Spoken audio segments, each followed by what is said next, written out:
These aren't just niceties. I make no apology for demanding, in your name, in the name of the Constitution, that the rights to due process guaranteed under the Constitution are adhered to in a process as serious as this in our national lives.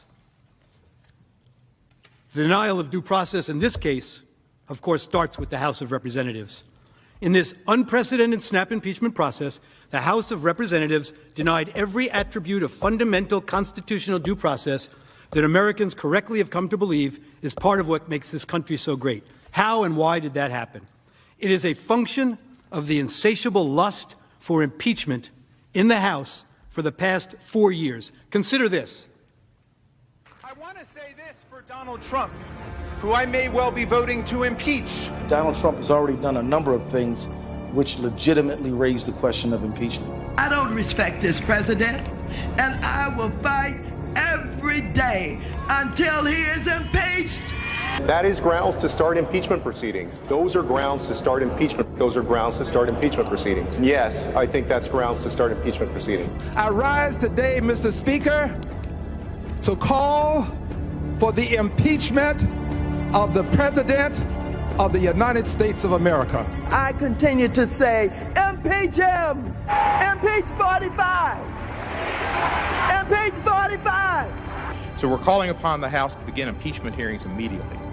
On the impeachment of Donald Trump, would you vote yes or no? I would vote yes.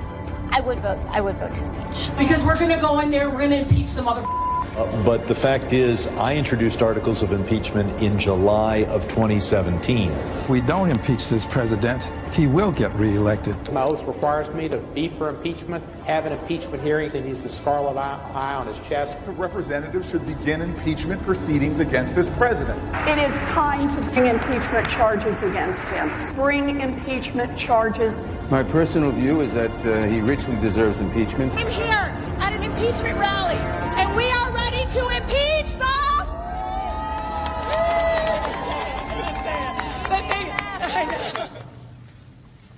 The relevant timeline in the House reveals the rush to judgment.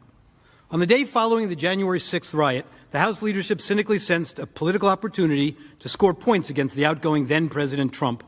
And the Speaker demanded that Vice President Pence invoke the 25th Amendment, threatening immediate impeachment for the President if Mr. Pence did not comply with this extraordinary and extraordinarily wrong demand. 4 days later, on January 11th, 2021, the instant article of impeachment was introduced in the House. Speaker Pelosi then gave the Vice President another ultimatum, threatening to begin impeachment proceedings within 24 hours if he did not comply. Vice President Pence rejected Speaker Pelosi's demand, favoring instead adherence to the Constitution and the best interests of the nation over a politically motivated threat.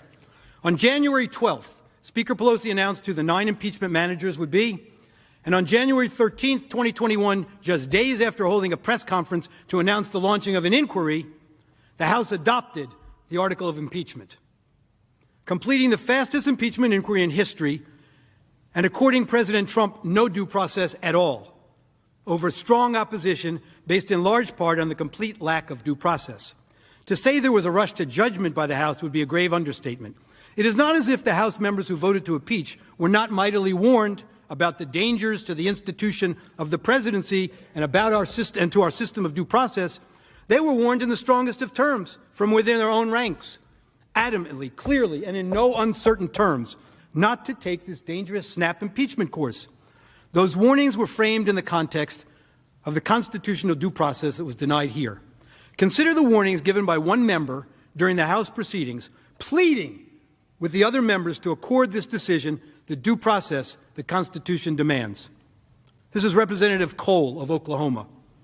With only 1 week to go in his term, the majority is asking us to consider a resolution impeaching President Trump.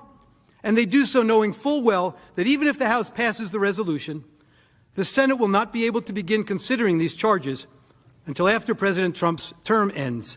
I can think of no action the House can take that is more likely to further divide the American people than the action we are contemplating today.